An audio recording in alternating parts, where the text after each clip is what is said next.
So the Persona 4 Part 2 video was in the works, you were totally gonna get it, it looks really cool. But we have a new Berserk chapter, so that can wait a little while longer. Yeah, we're back in the good times. Not only do we have a new chapter to talk about, but we have 2 others on top of that. We get 3 in a single year, one after another. The drought is finally over. I can hardly believe it. So you know what this means. Recap time. Last we left off, Guts was locked inside of a building called a stupa, essentially a sensory deprivation chamber so he can be alone with his thoughts. Part of a larger plan by Daiba, who seems to know way more than he's willing to say to anyone else, since Salat thinks it's just an obtuse way of sentencing him to death. But as soon as Guts entered the stupa, he was forced to confront his inner demons. Now, someone pointed out something that I actually missed in the last chapter. I thought all that was in the chamber was a little patch of dirt, but actually it's a small pond with a lily pad on top of it. Lily pads are actually a symbol in Buddhism relating to spiritual enlightenment and detachment, essentially to separate oneself from worldly desires and purification, even having correlations to the idea of rebirth, since lily pads close themselves at night and reopen during the day. And concerning the hints towards Daiba's plans for Guts, this makes perfect sense. He's undergoing a purification ritual, something to help him overcome his demons and come out a much more refined warrior. Hell, the last chapter ends on Guts being consumed by a dark wave and swallowed up by the lily pad, which transforms into a clam. So the imagery is pretty blunt. He's going in an impure soul and coming out a pearl. And the idea of Guts refining himself has been hinted at over and over again in recent arcs. He's a very good fighter, but he needs to reach the next level of warrior. And the next chapter is all about that very idea. He's going through his trial by fire to burn away his past and his sins, to shake off the horror and trauma that's hounded him his entire life. Essentially, Guts is about to go through a similar ritual that Casca did on Elfhelm, but he doesn't have any friends to chip in like she did. He has to do it alone. He has to climb the mountain of Purgatorio. This is actually a chunk of the story that's been in the works for a very long time. Koji Mori has clarified that one of the reasons it took so long to get a new chapter is because this is the plot point that Miura himself struggled with for over 20 years. He really wanted to nail it because it very easily could have gone wrong if it wasn't handled right. You'll see why in a bit, but the information it gives is definitely a teaser to a very big idea the next 2 chapters will probably expand on. Essentially, Guts is about to find out exactly how important he is to the grand scheme of things, and just how much his presence might have fucked the world up. A single man is about to walk through hell. That's not ideal. Still, it's Guts. The man has to do it. If he's gonna save Casca, he has to get his shit together. And it seems like there's more forces at play that are guiding him towards this. But let's not pussyfoot around here. Let's dive right in and see where it takes us.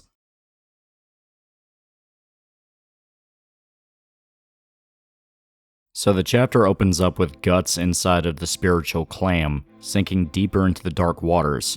As he does, he thinks about his life, in a very bad sense. Yeah, this is the first time Guts has really shown remorse for everything he's done. He's not proud of the violence he's committed. Hell, he goes so far as to blame himself for everything. All the people he's killed, let die, the weight of it all has actually gotten to him. The only other time he's been like this is during Wounds, when he had the mental breakdown when him and Casca were in the woods, when he actually told her about when he killed Gambino. That's the only other time Guts has really shown remorse like this. And you find out, he sees himself like a boogeyman cursing the world, even thinking that if he simply never met the Band of the Hawk or Casca, maybe things wouldn't have gotten so bad. Guts has finally reached a point where he admits that he might deserve to be in hell, that all of this, everything might be his fault. Casca suffered because of him. The Band of the Hawk died because of him. As he tries to continue just wallowing in self-flagellation, a noise keeps making itself known to him.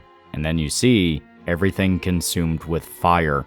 At first, it seems like another bad memory. Those little shapes in the flames are a tad familiar, and there's no way you wouldn't assume there are yet more nightmares come to haunt Guts for what he did. Lost Children was not exactly a good moment for him, but they're not. At least it doesn't seem like it.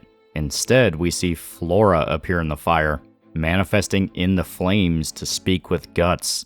The little flame spirits or sprites, wherever they are all around her, demanding him to look. And she does actually call out to Guts, saying that the time has come for the one who struggles. Born of darkness, O being of the interstice. This line's actually really fucking important, but I'll talk about that later. Just for now, yeah. She says it's time for him to look at his own being and recognize himself, cradling Guts in her arms as he seems to be pulled through his own mind. going through all of his memories, seeing flashes of his life shoot through. We see all the highlights along with some smaller moments. Bonfire Dreams is referenced, his fight with Grumbeld, when he killed the priest at the Tower of Conviction, when Casca warmed him after his first duel with Griffith, when he spoke with Judo and Corcus before he left the Band of the Hawk, fighting with them in various battles, when he killed General Boscawen, even when he accidentally killed Adonis. It seems like the basics, a typical trip down memory lane, but then it goes deeper, into his childhood. We see Gambino when he trained Guts, when he went crazy and tried to murder him, which made Guts kill him instead, and even his mother, both of them, Shisu and the dead woman who birthed Guts all those years ago. Flora's making the poor bastard go through every single memory, definitely not good ones either. Though it is a nice detail that the one bright spot in the ordeal is Shisu, since that memory is connected to the white tuft of his hair. She was the only good thing Guts had as a kid, and she died way too soon. Still, the memories end where it all began. Guts as a baby, crying under his mother's corpse, though we see the baby as the demon infant instead of Guts himself.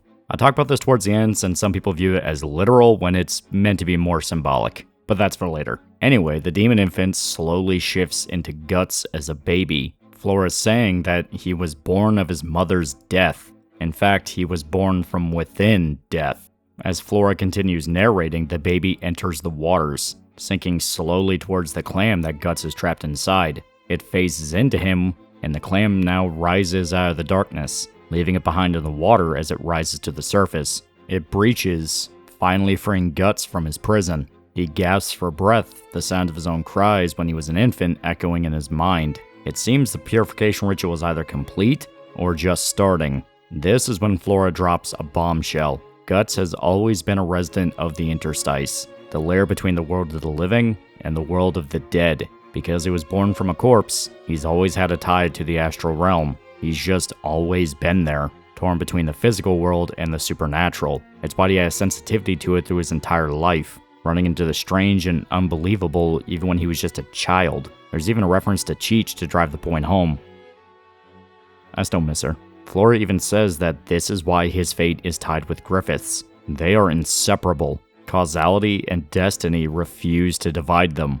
Half of him is physical, the other half is in the ethereal world. Just like Griffith, they both reside in the interstice. The chapter ends with this revelation. Guts and Griffith are both creatures of the astral realm, but in different ways. Griffith became one because of causality. His destiny had him become a god hand and tie himself permanently into the deepest pits of the astral realm. Meanwhile, Guts has always been there. He's never been able to step foot out of it, despite the universe's best attempts to remove him from the equation. Yeah, this chapter had some pretty big revelations, to put it lightly. Essentially, Guts been told that he was always a being of the ethereal world, or at least the interstice, the transition realm between layers, because he was born from a dead mother. I mentioned earlier that the memory of the demon infant under the tree was symbolic. Some people think that Guts was literally a demon infant like his son and was transformed into a human. That's not what happened. Remember, Guts was told his entire childhood by Gambino and the other mercenaries that he was a cursed being. He was a demon child or a bad omen. So he's just kind of seeing his son in place of himself, that the two are similar. One has a literal curse, and the other one was said to be cursed as an omen of bad luck. Guts finally started to see himself like how Gambino always said, a living curse. He spent the beginning of the chapter lamenting the people he's killed, and thinking that he could have prevented all this if he just stayed away or even died before he could meet Griffith and the others. The guy basically started to believe he just shouldn't have existed. Flora was there to essentially remind him that that's actually a double-edged sword. Yes, he technically shouldn't exist. He was born from death, a living paradox, but that means that he intrinsically is tied to the astral plane. He has more power than he realizes, since he isn't tied to fate or causality like everyone else in the world. He was born outside of the story of reality. The others had to break out of it. Meanwhile, Guts was never a real part of the world to begin with.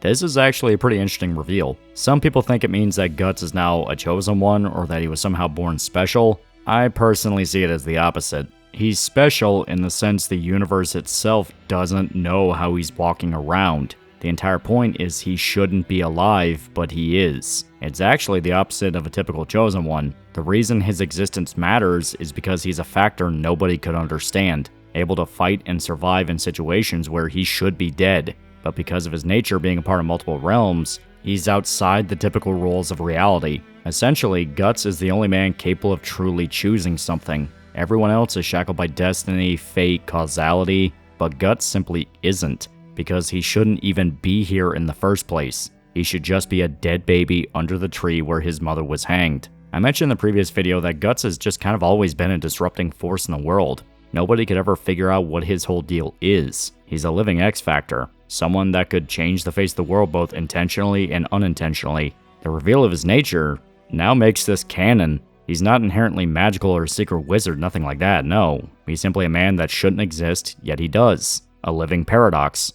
I actually rewatched through the last video in preparation for this one to remember my points and things I said previously, and I am astonished how close I was to this exact reveal. The point I made about Guts being a living disruptor that shouldn't be in this setting, which was styled off of a pretty typical shoujo story, was basically dead on the money. Those points I made earlier are literally the very thing this chapter discusses and brings up. Guts is a man who is free from the rules the physical world has put in place, meaning he's the only one that can stand against Griffith, who has completely swept over the world with his influence and taken control of whatever dark and terrible deeds he has in his mind. Now granted, I am currently living inside of Studio Gaga's walls, but I can't speak Japanese, so I don't know what they're saying, and they hired a new exterminator that started to track down my hidey holes, so it's getting tougher to stay here. But the point is, it's kind of surprising they're addressing this aspect of Guts' character point blank like this, but it makes sense. They don't need a mage who can lob fireballs at people. They need someone that can shake the very foundations of reality itself. A guy that doesn't belong here in the first place.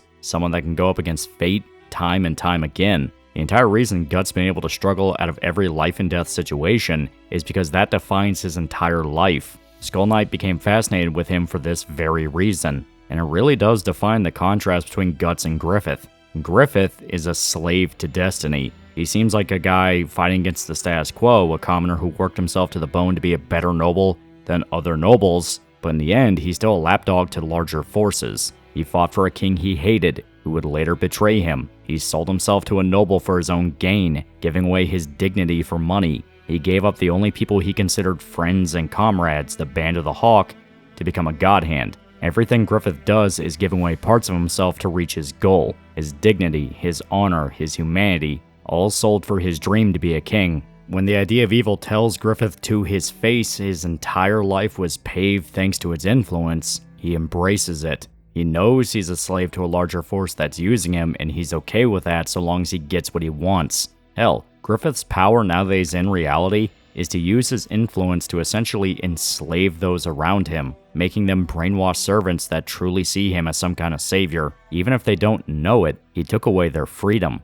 whether by making them instinctively loyal to him, or simply making the world so fucked up and dangerous their only sanctuary is his kingdom. Sure, you can try to leave, but you and I both know that has very bad consequences. Just ask Rickard. Griffith gives the illusion of freedom, meanwhile he's putting a shackle on your neck.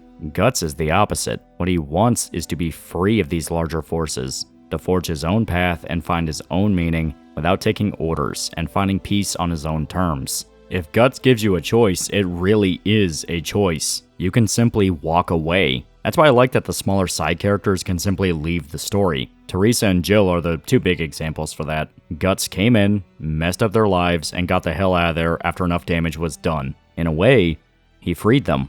Teresa, even if she despises Guts now, is free from her prison. Yes, the world was more horrifying than she was ready for, and he definitely caused more harm than good, but she's still free. No longer terrified of her father, she learned the truth of her mother's death, and at least she can live on spite and hate. It's not a good life, but it's her life. Jill had a more bittersweet outcome, able to stand up to her father and mature thanks to her journey. Guts even prevented her from ruining her life by scaring her out of following him around. Instead, she decides to stay in her village and try to make it better. Maybe she'll fail, maybe she died at some point from the war or when the realms merged, but the point is, Guts allowed her to try. Hell, Farnese and Serpico's redemption arcs all revolve around Guts' influence. He allowed the two to finally think for themselves. They were able to free themselves from the church, their family, and find their own roles in the world, with Farnese becoming a very talented mage, something she never would have been able to discover if she just kept her head down and stayed a slave to her lot in life. Even when he saved Casca from her insanity, it embodies this contrast to a T. Casca spent years being insane, a simple-minded woman with the mind of a toddler. Guts fought and bled every step of the way to get her to Elfhelm. damn near dying over and over again. The whole time, Casca had no idea what was happening or why he was doing what he was doing, how important it was to him to get it done, because he wasn't doing it for recognition. He just wanted to give her the chance to come back. Skull Knight warned him it wouldn't be that simple. She wouldn't just come back and they'd get to be in love again. In fact, there was a possibility she would hate him for it, reminding her of their hellish lives together. But Guts pushed through anyway, because just giving her the opportunity to come back meant that much to him. Even when she did come back and unfortunately couldn't be near him, he was okay with that, because she was able to build a true connection with the party. Her freedom was all that mattered, that she could decide something for herself and be human again. It is pretty telling that after Griffith kidnapped her and took her to Falconia, she's turned into a silent doll, just playing out the role of a princess while not being allowed to voice her own opinion or desires. Griffith already decided what character she should be. Meanwhile, Guts wanted Casca to just be Casca. This is the true contrast between the two men, the embodiment of conformity and control, and the embodiment of freedom.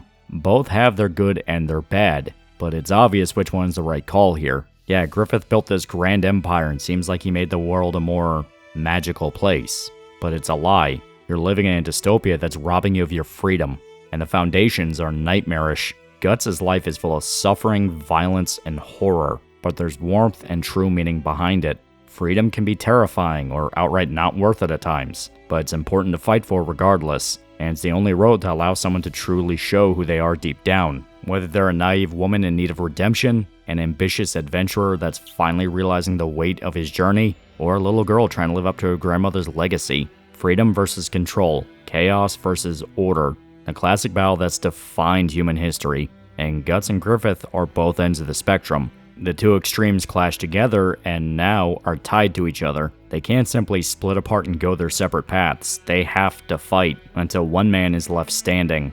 It's not just a battle between two men that have hurt each other in unspeakable ways. It's a metaphysical battle for the state of humanity itself. What defines human nature? Will they give up on humanity and morality for some vague greater good, masking their sins in pretty statues in grand cities? Or will they walk through hell itself to make sure things are put right? The stakes are sky high in the story, and I'm all for what's coming next. As stated, we got 2 more chapters in the next few weeks. 1 2 weeks from now, and the next 2 weeks after that. Reading good this summer. The story's finally at the payoff moments for this stretch of the story, with Guts finally breaking out of his funk and becoming something better than he was before. A real warrior.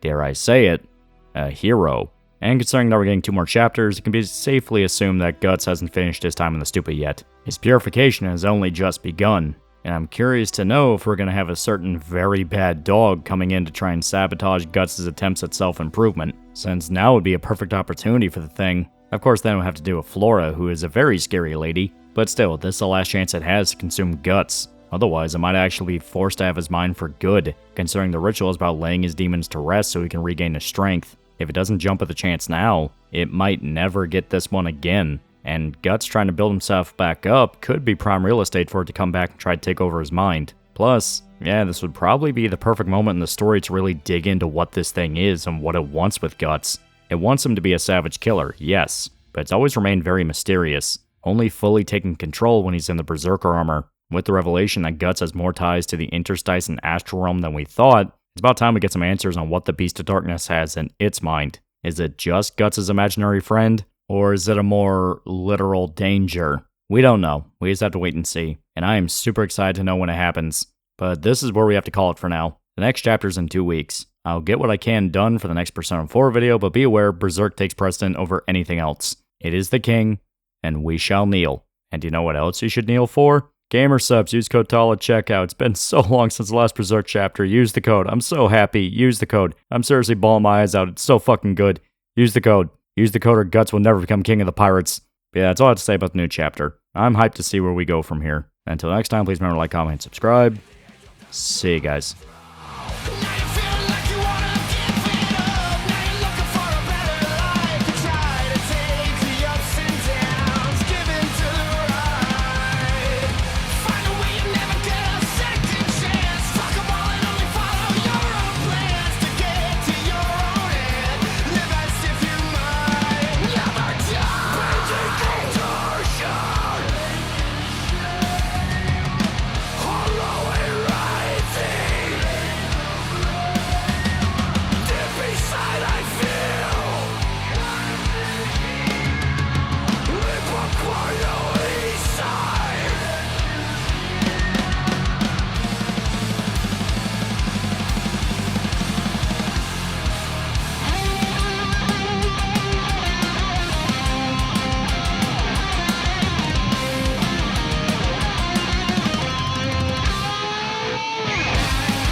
Hey, loser. Do you want a shirt? Do you want a t-shirt? I have shirts now. Look in the description for a link to a t-shirt you can buy. If you don't buy the t-shirt, I'll kill your family. If you don't buy the t-shirt, I'll poison your dog. If you don't buy the t-shirt, you're going to be the only person in town that does not have a t-shirt.